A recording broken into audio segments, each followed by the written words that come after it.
নৱশৰণীয়া খেলিব পৰা নোপোৱাৰ লগত NDA এলায়েন্সৰ যিটো টিম আছে ইয়াৰ কাৰণে কোনো এফেক্ট নহয় কাৰণ ইতিমধ্যে আমাৰ বিটিআৰ অঞ্চলত যিটো নেকি কমুনেল এটা চিন্তা আছিলে বিভিন্ন জাতি জনগোষ্ঠীৰ মাজত বড়ো অবড়ো জাতি ভেদাভেদ এই চিন্তাবিলাক আছিলে যোৱা 3টা বছৰত UPPL BJP মিলি এটো শেষ কৰি দিছে এতিয়া আমাৰ যিটো 4টা মূল উদ্দেশ্য আছিলে বিটিআৰ অঞ্চলত চৰকাৰ গঠন কৰা প্ৰথম উদ্দেশ্য আছিলে স্থায়ী শান্তি আনিব লাগে 1 নম্বৰ আমি সফল হৈ গলো স্থায়ী শান্তি আহি গল দ্বিতীয় উদ্দেশ্য আছিলে এটা নিৰাপত্তা সকলো পাব লাগে ইয়াতো আমি সফল হৈ গলো 100% নিৰাপত্তা কোনো হত্যা হিংসা নাই তৃতীয় উদ্দেশ্য আছিলে সমন্বয় কৰিব লাগে আজি এই অঞ্চলত 23টাতকৈ অধিক জাতি জনগোষ্ঠী আছে সেই সকলৰ মাজত সমন্বয় কৰিব লাগে গতিকে আজি সমন্বয় এটা আহি গল আৰু ইয়াত আৰু নৱশৰণীয়া ডাঙৰীয়া আগতে নিৰ্বাচন খেলাৰ পৰিৱেশটো আছিলে যে BPFৰ অপশাসন BPFে বিভিন্ন জাতি জনগোষ্ঠীৰ অঞ্চলত ৰাস্তা নিৰ্মাণ কৰা নাছিল স্কুল নিৰ্মাণ কৰা নাছিল কোনো কাম কৰা নাছিল ইয়াৰ খোফত নৱশৰণীয়া ডাঙৰীয়াক বিভিন্ন জনগোষ্ঠীৰ ৰাইজে ভোট দিছিলে কিন্তু আমি 3টা বছৰত এই কামবিলাক সব কৰি দিলো আমি 700খনতকৈ অধিক মন্দিৰত 2 লাখ কৰি টকা দিলো ধৰ্মীয় অনুষ্ঠানবিলাকত আমি 1000 কিলোমিটাৰতকৈ বেছি ৰাস্তা নিৰ্মাণ কৰিলো বিভিন্ন জাতি জনগোষ্ঠীৰ মাজত আমাৰ চৰকাৰত এতিয়া অকল বড়ো নহয় ইয়াত বিভিন্ন জনগোষ্ঠীৰ EM আছে সো তেনেকৈ মিলি পেলাই আগত যিটো পৰিৱেশ আছিলে BPFৰ সময়ত একপক্ষীয়ভাৱে ৰাজনীতি কৰি আছিলে এতিয়া এই ৰাজনীতিটো নাই এই কাৰণে আজি সেই এজেন্ডা সেই ইস্যু সেই সময়ৰ ইস্যুটো এতিয়া নাই গতিকে নৱশৰণীয়া ডাঙৰীয়া হাইকোৰ্টৰ যিটো সিদ্ধান্ত সেই মতে যদি নিৰ্বাচন খেলিব নোৱাৰে তেনেহলে ইয়াত একো ক্ষতি নহয় কাৰণ এইখিনি যিটো ফিল্ড আছিলে এইখিনি এৰিয়া আছিলে BJPয়ে অলৰেডি কভাৰ কৰিছে আৰু বাকিখিনি BPFৰ দুৰ্নীতি অপশাসনৰ কাৰণে বিভিন্ন জনগোষ্ঠীয়ে যেহেতু তেখেতসকলক ইতিমধ্যে ইগনোৰ কৰিছে এৰিছে ইভেন তেখেতসকলৰ পাৰ্টিৰে যোৱাকালিও মই তেখেতসকলৰ ইউথ BPFৰ এজন সেক্ৰেটাৰী জয়েন কৰিছে আজিও কৰিব তেখেতসকলৰ দলক ত্যাগ কৰিব বিচৰা মানুহ তেখেতসকলৰ হাজাৰ হাজাৰ গতিকে সাধাৰণ পাব্লিকে আৰু কি কৰিব এই কাৰণে সেই পৰিৱেশ আজি নাই NDAৰ প্ৰাৰ্থী জয়ন্ত বসুমতাৰী ডাঙৰীয়াই 3 লাখতকৈ বেছি ভোট পাই পেলাই কোকৰাঝাৰত জয়লাভ হ'ব আৰু দৰং ওদালগুৰিত আমাৰ কেণ্ডিডেট দিলীপ শইকীয়া ডাঙৰীয়া 4 লাখৰ ব্যৱধানত জয় হ'বলৈ গৈ আছে ইয়াত কোনো সন্দেহ নাই এতিয়া আমাৰ তামুলপুৰত এটা মেডিকেল কলেজ হ'ল আমাক ইঞ্জিনিয়াৰিং কলেজ লাগে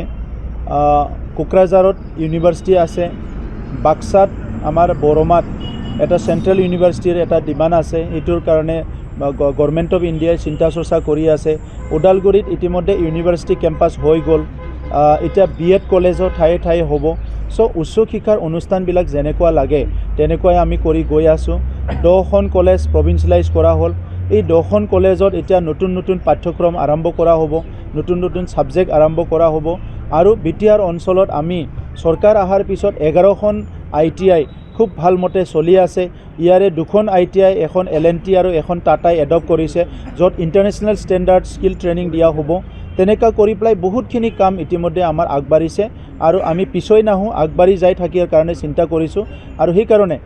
আজি কেন্দ্ৰত যিটো আমাৰ চৰকাৰ আছে NDAৰ BJPৰ নেতৃত্বত অসমত যিটো চৰকাৰ আছে BJPৰ নেতৃত্বত NDA চৰকাৰ আৰু বিটিআৰ অঞ্চলতো আজি আমাৰ চৰকাৰ আছে আৰু আমাৰ চিন্তাধাৰাটো হৈছে শিক্ষাৰ দিশত আমাৰ অঞ্চলটো কোনো কাৰণত পিছ পৰি থাকিব নোৱাৰে ইয়াৰ কাৰণে আমি কাম কৰি যাম 25-30টা বছৰ বিদ্যালয়বিলাকৰ আন্তৰ্গাঁথনি নিৰ্মাণ কৰা হোৱা নাছিলে আগৰ চৰকাৰে এইটো অলপ চোৱা নাছিলে আৰু শিক্ষা বিভাগটো সবচে নেগলেক্টেড বিভাগ আছিলে আগৰ চৰকাৰৰ সময়ত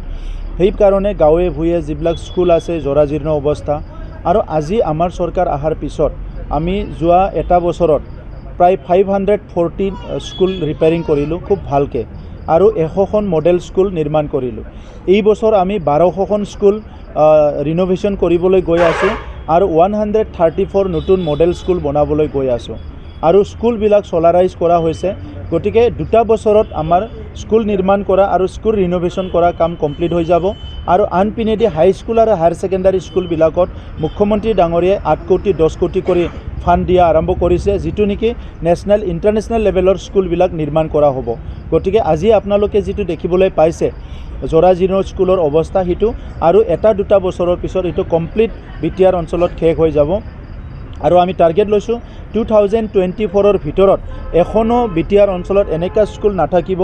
যে বাই এণ্ড অফ দি 2024 য'ত নেকি বৰষুণ পৰি পেলাই ল'ৰা ছোৱালীয়ে ক্লাছ কৰিব নোৱাৰা তেনেকুৱা স্কুল 2024ৰ ডিচেম্বৰ মাহৰ ভিতৰত শেষ হৈ যাব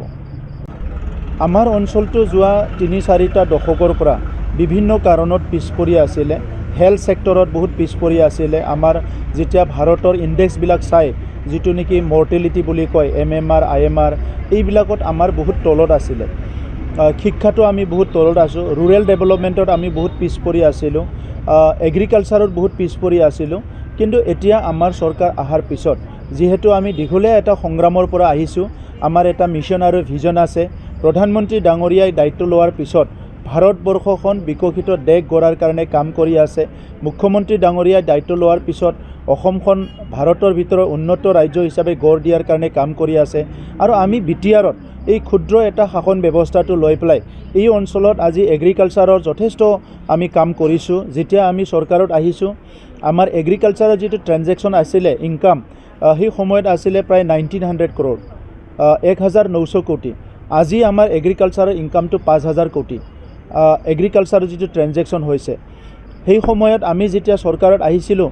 মাত্ৰ BPFৰ সময়ত 39,000 ঘৰ নিৰ্মাণ কৰিব পাৰিছিলে গৰীব মানুহৰ কাৰণে PMYৰ ঘৰ আৰু সেই ঘৰবিলাকো সাৱধান হৈ আছিলে কিন্তু আজি আমাৰ চৰকাৰৰ 3টা বছৰত আমি 2 লাখতকৈ অধিক ঘৰ নিৰ্মাণ কৰিব পাৰিছোঁ তেখেতসকলৰ সময়ত মাত্ৰ 15,000 মানুহৰ পৰিয়ালৰ ভূমিৰ সমস্যা সমাধান কৰিব পাৰিছিলে এতিয়া আমি 1,14,000 পৰিয়ালৰ ভূমিৰ সমস্যা সমাধান কৰিলোঁ তেনেকুৱা কৰি পেলাই 5,000তকৈ অধিক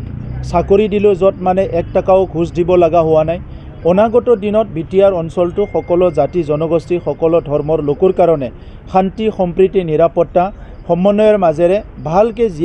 জীয়াই থাকিব পৰা আগুৱাই যাবৰ পৰা পৰিৱেশ এটা গঢ়াটোৱে আমাৰ লক্ষ্য আৰু সেইকাৰণে আজি অইন ৰাজনীতি দলবিলাকে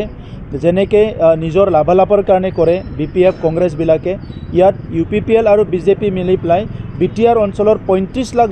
জনসাধাৰণৰ লাভালাভৰ কাৰণে আমি কাম কৰি আছোঁ আৰু অনাগত দিনত ভাৰতৰ অইন অঞ্চলৰ নিচিনা অসমৰ অইন ডিষ্ট্ৰিক্টবিলাকৰ নিচিনা বিটিআৰৰ 5খন ডিষ্ট্ৰিক্টও জাকত জিলিকা কৰাটোৱে আমাৰ উদ্দেশ্য আৰু আপোনালোক সকলোৰে সহযোগ লৈ পেলাই এই কামখিনি কৰাৰ কাৰণে আমি আগবাঢ়ি যাম মই আজি যিটো হাই স্কুল শিক্ষান্ত পৰীক্ষাৰ যি ৰিজাল্ট ঘোষণা কৰিছে ইয়াত যিসকলে উত্তীৰ্ণ হৈছে মই সকলো উত্তীৰ্ণ হোৱা ছাত্ৰ ছাত্ৰীসকলক কংগ্ৰেচুলেশ্যন জনাইছোঁ আৰু যিসকলে খুব ভালকৈ ৰিজাল্ট কৰিছে তেখেতসকলক কংগ্ৰেচুলেশ্যন জনাইছোঁ বিশেষভাৱে বিটিআৰ অঞ্চলৰ কাৰণে মেট্ৰিক পৰীক্ষাৰ ৰিজাল্টটো এতিয়াও আমাৰ কাৰণে খুব একাউণ্ট হয় কাৰণটো হৈছে যে বহুত দিনৰ পৰা আমি লয়েষ্ট মেট্ৰিকৰ ৰিজাল্টত লয়েষ্টৰ পৰা 1, 2, 3, 4ত আছিলোঁ আৰু সেই সময়ত বিটিআৰ অঞ্চলত হত্যা হিংসা পৰিৱেশবিলাক বহুত বেয়া এটা অৱস্থাত আছিলে আৰু সেই সময়ত আগৰ যিটো চৰকাৰ আছিলে সেইসকলে শিক্ষাৰ ক্ষেত্ৰত 1%ও গুৰুত্ব লোৱা নাছিলে আজি তেখেতসকলে বহুত কথা কয় কিন্তু আগতে চাইছোঁ এটা সময়ত ইমানুৱেল মুছাহাৰী শিক্ষাৰ EM আছিলে এটা সময়ত শাম্ফা বৰগয়াৰী শিক্ষাৰ EM আছিলে দেৰহাছাৰ বসুমতাৰী শিক্ষা বিভাগৰ EM আছিলে আৰু সেইসকলে শিক্ষাক 1%ও গুৰুত্ব দিয়া নাছিলে শিক্ষা বিভাগটো অইন বিভাগৰ নিচিনা চলাই আছিলে কিন্তু 2020 চনত আমাৰ চৰকাৰ অহাৰ পিছত শিক্ষাটো আমি বহুত বেছি অগ্ৰাধিকাৰ দি পেলাই ইয়াত টিচিং লাৰ্নিং প্ৰচেছটো ইম্প্ৰুভ কৰা টিচাৰসকলক ট্ৰেইনিং দিয়া এফেক্টিভ লাৰ্নিং প্ৰচেছটো অলপমান আমি সকলো ছাপোৰ্ট কৰা আৰু সাময়িকভাৱে পৰিৱেশ পৰিস্থিতিটো শান্ত কৰি ৰখাৰ লগতে ছাত্ৰ ছাত্ৰী অভিভাৱকসকলকো অলপমান চৰকাৰী তৰফৰ পৰা অলপমান এনকাৰেজ কৰা বিভিন্ন কাৰ্যসূচীবিলাক আমি লৈ আছিলোঁ আৰু ইয়াৰ ফলত আজি দেখিবলৈ পাইছোঁ যে যোৱাবাৰো আমাৰ অল অসমৰ যিটো ৰিজাল্ট ইয়াত চিৰাং ডিষ্ট্ৰিক্টে টপ কৰিছে আৰু এইবাৰো অল অসমৰ ৰিজাল্টত চিৰাং ডিষ্ট্ৰিক্ট হিচাপে টপ কৰিছে আৰু বাক্সা ডিষ্ট্ৰিক্টৰ তলত পৰি যোৱা নাই, বাক্সা ডিষ্ট্ৰিক্টৰ ওপৰতে আছে, কিন্তু আমাৰ ওদালগুৰি জিলাত অলপ বেয়া হৈছে। সাময়িকভাৱে কিন্তু BTR অঞ্চলৰ ৰিজাল্টটো বহুত ভাল। তো সেইকাৰণে মই আমাৰ শিক্ষা বিভাগৰ সকলো বিষয়াসকল, আমাৰ শিক্ষকসকল, ছাত্ৰ ছাত্ৰী আৰু অভিভাৱক সকলোকে অভিনন্দন জনাইছোঁ। আৰু মূলতঃ শিক্ষাটো চবেই গুৰুত্ব দিব লাগিব। যি অঞ্চলত, যি দেশত, যি ৰাজ্যত শিক্ষাটো অগ্ৰাধিকাৰ দিয়া যায়, শিক্ষাটো গুৰুত্ব দিয়া যায়, সেই অঞ্চলটো সকলো দিশতে আগবাঢ়ি যাব পাৰে। আজি আমি পিছ পৰি আছোঁ কাৰণ আমি শিক্ষাটো গুৰুত্ব নিদিওঁ। এতিয়া আজিৰ এই সময়তে, এই শুভ মুহূৰ্ততে মই ক'ব লাগিব যে এইবছৰ আমাৰ যিটো APSC ৰিজাল্ট হৈ গ'ল, তাত অকল BTR অঞ্চলৰ পৰা 5টা ডিষ্ট্ৰিক্টৰ পৰা 50 জন আমাৰ ছাত্ৰ ছাত্ৰীয়ে APSC পাছ কৰিছে। আগত মানে 5খন ডিষ্ট্ৰিক্ট মিলি 5 জন 10 জন তেনেকুৱা প্ৰত্যেক বছৰত হোৱা আছিলে ৰিজাল্ট, কিন্তু যোৱা বছৰত 25 জন আৰু এই বছৰত একেবাৰতে 50 জন মানে APSC পাছ কৰিছে। গতিকে আজি আমাৰ চৰকাৰে ছুপাৰ 50 আমি কৰিছোঁ মেডিকেল, ইঞ্জিনিয়াৰিং, IAS, APSC, UPSCৰ কাৰণে। আৰু কাউন্সিলৰবিলাক 1100 স্কুলত আমি কাউন্সিলৰ এপইণ্ট কৰিছোঁ। স্কুল এডাপশ্যন প্ৰগ্ৰাম আমাৰ চলি আছে। তো এনেকুৱা কৰি পেলাই BTRত এতিয়া শিক্ষাৰ কাৰণে এটা ভাল পৰিৱেশ আহিছে, সেইটো সকলো দেখিবলৈ পাইছে। এনেকুৱা পৰিৱেশ যদি অনাগত দিনত আমি ধৰি ৰাখিব পাৰোঁ, আমাৰ কাৰণে খুব ভাল হ'ব। আৰু এই গোটেই পৰিৱেশটো গঢ় দিয়াত আমাক সকলো দিশৰ পৰা নেতৃত্ব দিয়া, সমৰ্থন কৰা অসমৰ মুখ্যমন্ত্ৰী ডক্টৰ হিমন্ত বিশ্ব শৰ্মা ডাঙৰীয়ালৈ মই ধন্যবাদ জনাইছোঁ। অসমৰ শিক্ষামন্ত্ৰী ৰণোজ পেগু ডাঙৰীয়ালৈ ধন্যবাদ জনাইছোঁ। আৰু BTR অঞ্চলটো স্থায়ী শান্তি ঘূৰি অনাত, স্বাভাৱিক এটা পৰিৱেশ ঘূৰি অনাত আমাক মাৰ্গদৰ্শন কৰা, আশীৰ্বাদ কৰা ভাৰতৰ প্ৰধানমন্ত্ৰী নৰেন্দ্ৰ মোদী ডাঙৰীয়া, ভাৰতৰ গৃহমন্ত্ৰী অমিত শ্বাহ ডাঙৰীয়ালৈ ধন্যবাদ জনাইছোঁ। আৰু BTR অঞ্চলৰ সকলো দল, সংগঠন, জাতীয় সংগঠন, সামাজিক সংগঠন সকলো মিলি আমাৰ UPPL, BJP ৰাজনৈতিক দলৰ নেতৃবৃন্দ, কৰ্মকৰ্তা সকলো মিলি এই এটা সুন্দৰ পৰিৱেশ গঢ়িব পৰাৰ কাৰণে মই সকলোলৈ ধন্যবাদ জনাইছোঁ।